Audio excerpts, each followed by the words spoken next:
ఈరోజు మన ధ్యాన అంశము నీకు విరోధమైన ఏ ఆయుధము వర్ధిల్లదు అనేటువంటి అంశం. యెషయా గ్రంథము 54వ అధ్యాయము 17వ వచనంలో ఈ మాట మనకు కనిపిస్తుంది.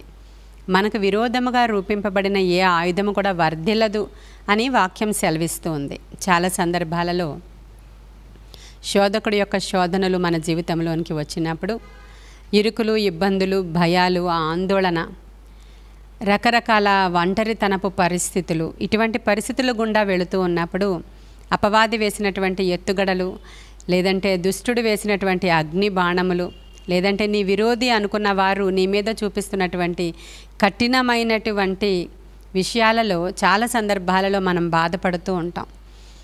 దేవుడైతే ఎప్పుడూ ఒకే మాట చెప్తూ ఉంటారు, మీరు భయపడొద్దు అని.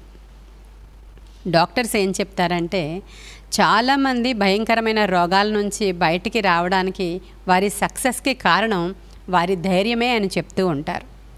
మనం కూడా ధైర్యంగా ఉండమని మన ప్రభు ప్రతిరోజు మాట్లాడుతూనే ఉంటారు. మీరు భయపడకండి, ఏ పరిస్థితికైనా భయపడకండి అని చెప్తూ ఉంటారు. మీకు కష్టాలు రావు, నష్టాలు రావు, బాధలు రావు, ఇరుకులు రావు అనేటువంటి మాట కాదు.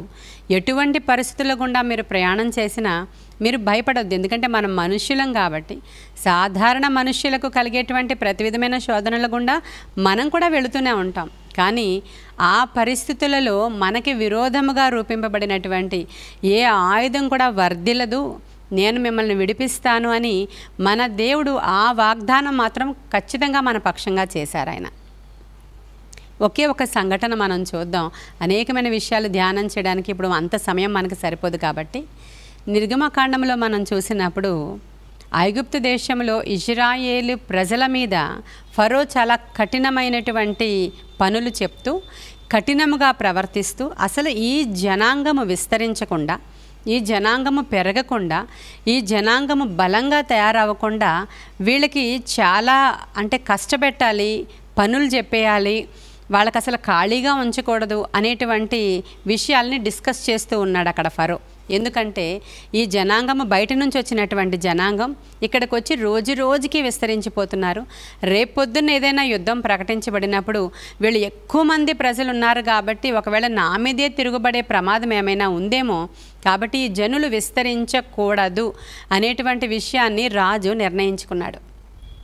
నిర్ణయించుకుని వారికి ఏం చేశాడంటే ఆ మగవాళ్ళందరూ కూడా ఇంటికి రాకుండా, యవ్వనస్తులైన బిడ్డలు ఇంటికి రాకుండా రామసేతు అనేటువంటి ఒక పట్టణాన్ని కట్టించడం మొదలుపెట్టాడు. ఇటుకలు తయారు చేయడానికి అవసరమైన మెటీరియల్ కూడా ఇవ్వకుండా, మెటీరియల్ కూడా వీళ్ళే తెచ్చుకోవాలి, గడ్డి వాళ్ళే తెచ్చుకోవాలి, అన్నీ వాళ్ళే తెచ్చుకోవాలి, వాళ్ళే కాల్చాలి, వాటిని వాళ్ళే పట్టణాలు కట్టాలి, ఇంటికి రానియకుండా కఠినమైన బాధల గుండా వాళ్ళని తీసుకెళ్తున్న సందర్భం అది.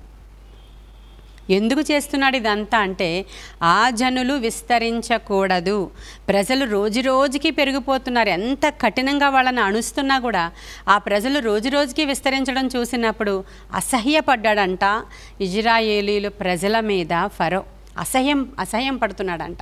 అబ్బా, నేను ఎంత చేసినా ఈ ప్రజలేంటి రోజు రోజుకి ఇలా విస్తరించిపోతున్నారు, ఇలా పుట్టుకొచ్చేస్తున్నారు వీళ్ళందరూ అని. ఇజ్రాయేలీల జనాంగము విస్తరించబడుట అనేది దేవుని యొక్క వాగ్దానము. అబ్రహాము దేవుడికి వాగ్దానం చేశాడు, నేను నీ సంతతిని విస్తరింపచేసేదను. ఈ వాగ్దాన నెరవేర్పు అక్కడ జరగకుండా దుష్టుడు అక్కడ అడ్డడానికి ప్రయత్నం చేస్తున్నాడు రాజు రూపంలో. కానీ వాడు ఎంత ప్రయత్నం చేస్తున్నాడో అంతకంటే ఎక్కువగా వీళ్ళు విస్తరించిపోతున్నారంట. ఆ ప్రయత్నంలో భాగంగా వాళ్ళందరినీ బాగా అణగద్రొక్కాలన్న ఉద్దేశంతో అసలు ఏం అవసరం లేకపోయినా పట్టణాలను కట్టిస్తూ ఉన్నాడు అతను, వీళ్ళనే పనివారిగా పెట్టుకొని. ఆ సందర్భంలో అప్పటి వరకు దేవుడు అంత ఎక్కువగా గుర్తు రాలేదు ఈ ప్రజలకి. ఎప్పుడైతే వీళ్ళని అణగద్రొక్కడం మొదలుపెట్టాడో, ఎప్పుడైతే మగవాళ్ళు ఇళ్ళకి రావట్లేదో, యవ్వనస్తులైన బిడ్డలు ఇళ్ళకి రావడం లేదో, వాళ్ళకి అక్కడే కఠినమైన శ్రమలు, బాధలు అనుభవిస్తున్నారు, వీళ్ళు ఇంటి దగ్గర కూర్చున్నటువంటి స్త్రీలు, పనిచేస్తున్న పురుషులు దేవునికి మొర్ర పెట్టడం మొదలుపెట్టారండి. ఎప్పుడైతే దేవునికి గట్టిగా మొర్ర పెట్టడం మొదలుపెట్టారో వెంటనే దేవుడు వారి మొరను ఆలకించెను అని రాయబడి ఉంది. హల్లెలూయా. అప్పటి వరకు చల్లగా ఉన్నారు వాళ్ళు, నెమ్మదిగా ఉంది వాళ్ళకి, ఏదో గడిచిపోతుంది. 400 సంవత్సరాల నుంచి అదే బానిసత్వంలో కొనసాగుతూ ఉన్నారు వాళ్ళు. 4 జనరేషన్స్ని చూసేశారు. ఇంకెక్కడికి పోతాం, ఇంతే మా జీవితం, ఇదే మా లైఫ్ అనుకున్నారు వాళ్ళు. కానీ దేవుని ఉద్దేశం అది కాదు. తన ప్రజలను చెరలో నుంచి విడిపించాలి, అది దేవుని ఉద్దేశం. ఇప్పటికైనా మనకు కూడా అంతే.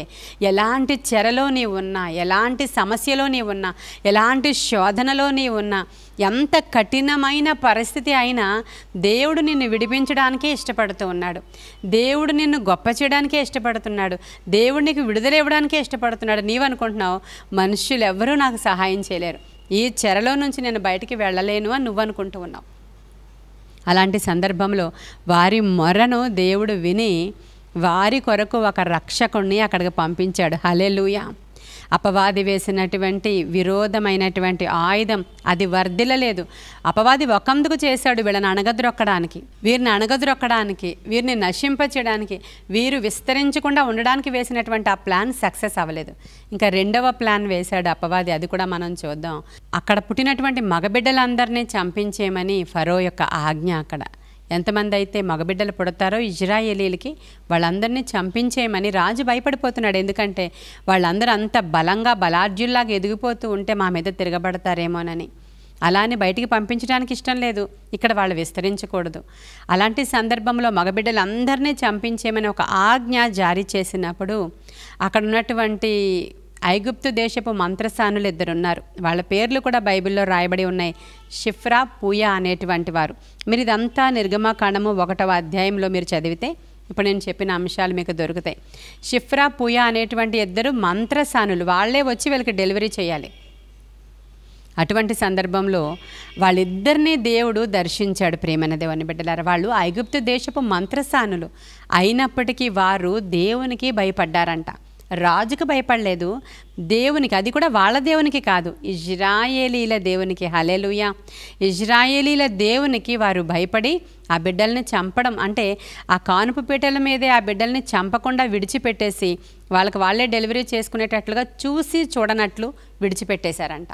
ఆ తర్వాత రాజుకి విషయం తెలిసింది. వీరిని అడిగినప్పుడు మాకు దేవుని యొక్క భయం ఉందని వాళ్ళు చెప్తూ ఉన్నారు.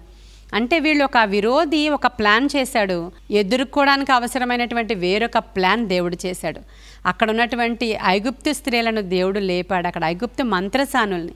చాలా సందర్భాలలో మనకి సపోర్ట్ చేయడానికి అన్యులు కూడా ఉపయోగపడుతూ ఉంటారు. చాలా సందర్భాలలో అన్యుల దగ్గర నుంచే దేవుడు మనకు సహాయాన్ని అందజేస్తూ ఉంటాడు. చాలా సందర్భాలలో అన్యుడైనటువంటి రాజు అయినటువంటి కోరేషు కూడా మీ దేవుడు నాకు కలలో కనిపించే విధంగా చెప్పాడు, మీరు వెళ్ళి మీ మందిరాన్ని కట్టుకోండి మీ దేవుని కొరకు అని చెప్పిన సందర్భాలు ఉన్నాయి బైబిల్లో. ఇటువంటి గొప్ప కార్యాలు చేయగల సమర్థుడైన దేవుడు మనతో ఉన్నాడండి. ఈ ఉదయకాల సమయంలో ఆలోచించండి.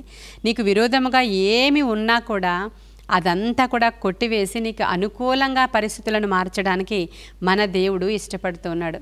ఐగుప్తు దేశానికి 70 మందిగా వచ్చారండి వీళ్ళందరూ. యాకోబు సంతానము 70 మంది.